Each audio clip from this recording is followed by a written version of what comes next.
Hello दोस्तों, स्वागत है आपके अपने YouTube channel the master classes with PC में। आज आपका भाई आपके लिए क्लास 10 ट्वेल्थ के लिए जो है ना काफ़ी इम्पोर्टेंट सा टॉपिक चैप्टर जो है ना फिजिक्स के लेकर आया है, जो कि है ना चैप्टर का नाम है विद्युत चुंबकीय तरंगे। उससे हम क्वेश्चन बहुत सारा है ना आपके एग्जाम के लिए ये क्वेश्चन ढूंढ कर लेकर आए हैं।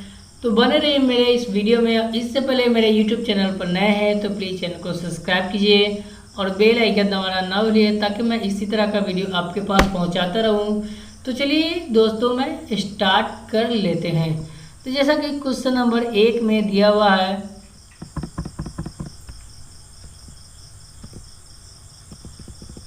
जैसा कि आपको क्वेश्चन नंबर 1 दिख रहा है, समझे 1 में दिया हुआ है, निम्नलिखित में कौन विद्युत चुंबकीय तरंग नहीं है। समझिए इसका आपको है ना ये 4 ऑप्शन दिया है। 4 ऑप्शन में आपको एक ऑप्शन करेक्ट लगा देना है। तो जैसा कि यहाँ पर प्रकाश तरंगे, एक्स किरणें, ध्वनि तरंगे और अवरक्त किरणें, समझे। तो इसका जो राइट आंसर होगा ऑप्शन नंबर ध्वनि तरंगे हो जाएगा, यानी कि ऑप्शन नंबर सी हो जाएगा। जैसा कि यहाँ पर हम पीडीएफ में लिख दिए हैं आपके शॉर्टकट के लिए, समझे, ताकि है ना आप इसे याद करके रखें, समझे, और आपको है ना ज़्यादा लेट ना लगे। चलिए दोस्तों, हम आगे बढ़ते हैं क्वेश्चन नंबर 2 की तरफ। तो जैसा कि 2 में दिया हुआ है, वाई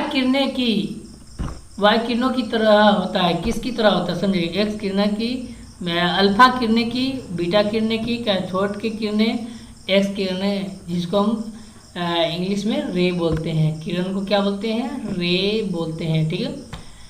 तो इसका जो राइट आंसर होगा ऑप्शन नंबर डी हो जाएगा, यानी कि एक्स किरणें कहते हैं।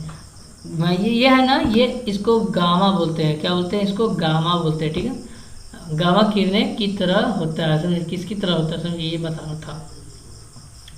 तो चलिए हम दोस्तों आगे हम बात करते हैं क्वेश्चन नंबर 3 की तरफ। जैसा कि 3 में दिया हुआ है, विद्युत चुंबकीय तरंगों की प्रकृति होती है, कैसी होती है, ये बताना है आपको, समझिए। तो जैसा कि यहाँ पर दिया हुआ अनुप्रस्थ होता है, अनुतरंगदैर्घ्य होता है, समझिए। उसके बाद आपको है 3rd में ऑप्शन दिया हुआ है, अनुप्रस्थ और अनुतरंगदैर्घ्य दोनों होता है, समझिए। उसके बाद डी में दिया हुआ है यांत्रिक होता है। तो जैसा कि इसका राइट आंसर होगा ऑप्शन नंबर ए हो जाएगा, समझिए। ऑप्शन नंबर क्या होगा, ए हो जाएगा, यानी कि अनुप्रस्थ हो जाएगा, ठीक है। क्या होगा, अनुप्रस्थ हो जाएगा, समझिए। तो चलिए हम दोस्तों आगे बढ़ लेते हैं क्वेश्चन नंबर 4 की तरफ। तो जैसा कि 4 में दिया हुआ है क्वेश्चन नंबर 4 में कि इनमें से कौन किरणें विद्युत क्षेत्र में विक्षेपित होता है, समझे। ये आपको ये क्वेश्चन नंबर 4 में दिया हुआ है। अब यहाँ पर है ना इंग्लिश मीडियम वाले जो भी छात्र हैं इंग्लिश मीडियम में यहाँ पर देखते हुए पढ़ सकते हैं, ठीक है। तो चलिए इसका जो है ना ए में दिया हुआ है गामा किरणें, बी में दिया हुआ है एक्स किरणें, सी में दिया हुआ है पराबैंगनी किरणें और डी में दिया हुआ है कैथोड किरणें, ठीक है। तो इसका जो राइट आंसर होगा ऑप्शन नंबर डी हो जाएगा, समझिए। क्या होगा, ऑप्शन नंबर डी हो जाएगा। क्या होगा, ऑप्शन नंबर डी आंसर हो जाएगा, यानी कि कैथोड किरणें हो जाएगा। चलिए दोस्तों हम आगे बढ़ते हैं क्वेश्चन नंबर 5 की तरफ। जैसे 5 में दिया हुआ है, विद्युत विस्थापन धारा का मात्रक क्या होता है, समझिए। विस्थापन धारा का मात्रक क्या होता है, तो इसका जो राइट आंसर होगा ऑप्शन नंबर ए हो जाएगा, यानी कि एम्पियर होता है। क्या होता है, एम्पियर होता है।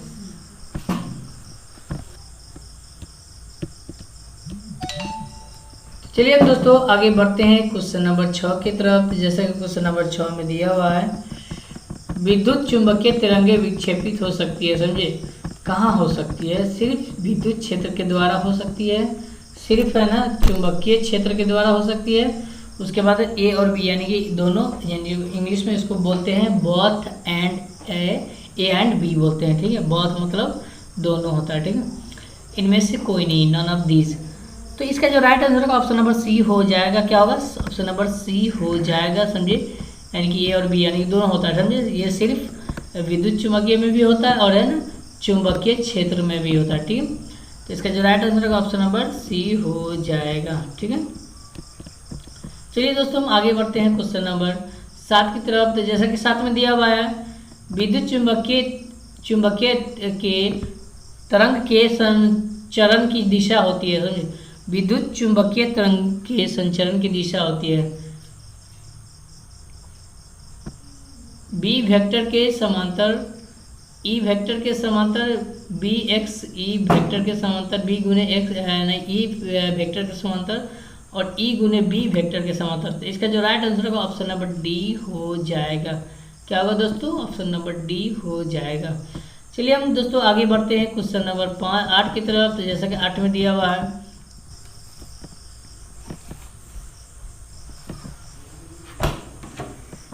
क्वेश्चन नंबर 8 में दिया हुआ है जैसा कि निम्नलिखित में से किस रंग की तरंगदैर्घ्य न्यूनतम होती है। समझे, तो आपको ये बताना है निम्नलिखित में से किस रंग की तरंगदैर्घ्य जो है न्यूनतम सबसे कम होती है। समझिए, ये पूछ रहा है।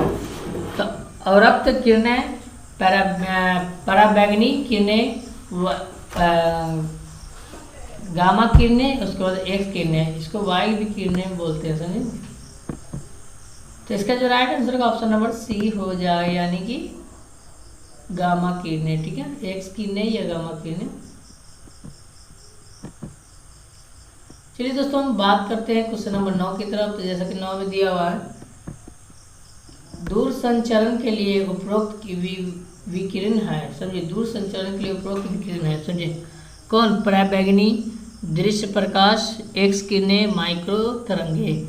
तो इसका जो राइट आंसर का ऑप्शन नंबर डी हो जाएगा, यानी कि माइक्रो तरंगे के द्वारा जो है विकिरण किया जाता है। चलिए दोस्तों हम आगे बढ़ते हैं क्वेश्चन नंबर 10 की तरफ। 10 में जैसा कि दिया हुआ है, 10 एक्स किरणें की तरंगदैर्घ्य लगभग एक्स किरणें की तरंगदैर्घ्य, समझे, एक्स किरणें की तरंग लगभग होती है। समझे, कितनी होती है? समझे, 10 के पावर -2 एम्पियर, 10 के पावर -10 एम्पियर, 1 एम्पियर, उसके बाद है ना 10 के पावर 10 एम्पियर। इसका जो राइट आंसर होगा ऑप्शन नंबर सी हो जाएगा। क्या होगा? ऑप्शन नंबर सी हो जाएगा, यानी कि ए। ठीक है, चलिए दोस्तों हम आगे बढ़ते हैं क्वेश्चन नंबर 11 की तरफ। जैसा कि 11 में दिया हुआ है, सबसे अधिक आवृत्ति होती है। समझिए, सबसे अधिक आवृत्ति कहाँ होती है बताइए? सबसे अधिक जो आवृत्ति होती है वो वाई किरणें में होती है। कहाँ होती है? वाई किरणें में होती है। ठीक है, तो ऑप्शन नंबर ए हो जाएगा। ठीक है, चलिए दोस्तों हम आगे बात करते हैं क्वेश्चन नंबर 12 की तरफ। जैसा कि 12 में दिया हुआ है, पराबैंगनी किरणें को फोकस करने के लिए किस पदार्थ का लेंस उपयोग किया जाता है। समझे, यानी कि पराबैंगनी किरणें के लिए है ना दिखाने के लिए किस पदार्थ के लेंस का उपयोग किया जाता है। समझे, आपको बताना है। तो इसका जो राइट आंसर है ऑप्शन नंबर ए हो जाएगा, यानी कटार्ज, जिसको हम क्वार्टर्ज बोलते हैं। क्या बोलते हैं? क्वार्ट्ज बोलते हैं। ठीक है, चलिए दोस्तों हम क्वेश्चन नंबर 13 की तरफ बढ़ते हैं। जैसा कि 13 में दिया हुआ है, तरंगदैर्घ्य के बढ़ते क्रम में प्रकाश के रंग है। तरंगदैर्घ्य के बढ़ते क्रम में प्रकाश के रंग है, कैसा आता है? समझे, पीला, लाल, नीला, उसके बाद पीला, लाल, नीला, उसके बाद है ना सबसे यहाँ पर दिया हुआ है लाल, पीला, उसके बाद नीला। ये क्रम में याद रखना पड़ता है आपको। ठीक है, हालांकि इसमें तीसरा कोई रंग नहीं। ठीक है, उसके बाद दिया हुआ है यहाँ पर नीला, लाल, पीला। ठीक है, उसके बाद यहाँ पर नीचे दिया हुआ है नीला, पीला, लाल। तो इसका जो राइट आंसर का ऑप्शन नंबर नीला, पीला, लाल होगा। ठीक है, ऑप्शन नंबर क्या हो जाएगा? डी हो जाएगा। इसको याद रखिएगा। ठीक है, चलिए दोस्तों हम आगे बढ़ते हैं क्वेश्चन नंबर 14 की तरफ। जैसा कि 14 में दिया हुआ है, निम्नलिखित में से सबसे अधिक तरंगदैर्घ्य कहाँ होती है। समझे, निम्नलिखित में से सबसे अधिक तरंगदैर्घ्य कहाँ होती है? तो इसका जो आंसर होगा, राइट आंसर, वो माइक्रोस्कोप में होती है। कहाँ होती है? माइक्रोस्कोप में होती है। ठीक है, माइक्रोस्कोप के तरंग में होती है। ठीक है, चलिए दोस्तों हम आगे बढ़ते हैं क्वेश्चन नंबर 15 की तरफ। जैसे कि 15 में दिया हुआ, विद्युत चुंबकीय तरंग के अस्तित्व की प्रायोगिक पुष्टि करने वाले वैज्ञानिक कौन थे? समझिए, ये बता रहा है। समझिए, फैराडे, मैक्सवेल, हार्ट्ज, उसके बाद ना मार्कोनी। तो इसका जो राइट आंसर का ऑप्शन नंबर डी सी हो जाएगा। ठीक है, हार्ट्ज हो जाएगा। ठीक है, चलिए दोस्तों हम आगे बढ़ते हैं क्वेश्चन नंबर 16 की तरफ। जैसा कि 16 में दिया हुआ है, कुहरे को फोटोग्राफी के लिए उपयुक्त प्रयुक्त फिल्म होती है, समझे, कुहरे समझे। तो पोलेराइड, उसके बाद औरक्त, पराबैंगनी, उसके बाद है ना डी में जैसा कि दिया हुआ है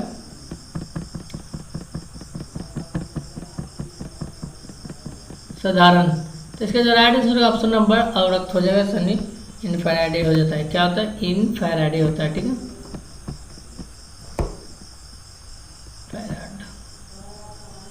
चलिए क्वेश्चन नंबर 17 की तरफ बढ़ते हैं। जैसा कि 17 में दिया हुआ है चुंबकीय क्षेत्र,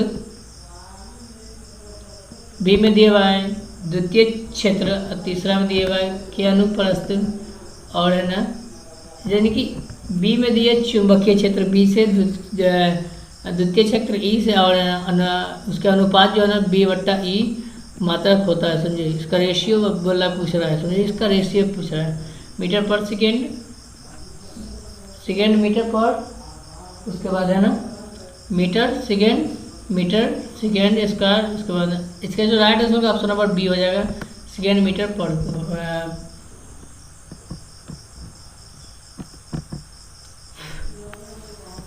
चलिए दोस्तों हम आगे बढ़ते हैं क्वेश्चन नंबर 18 की तरफ। जैसा कि 18 में दिया हुआ है बीटा किरणें की विक्षेपण होती है, विक्षेपित होती है, समझे। बीटा किरणें विक्षेपित होती है गुरुत्वाकर्षण क्षेत्र में केवल द्वितीय, चुंबकीय क्षेत्र में केवल द्वितीय क्षेत्र में, चुंबकीय तथा द्वितीय क्षेत्र में।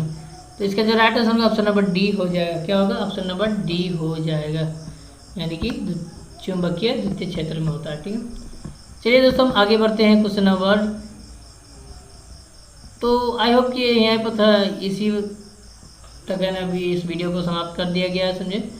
और नेक्स्ट पार्ट है ना आने वाला है, समझे, इसी है ना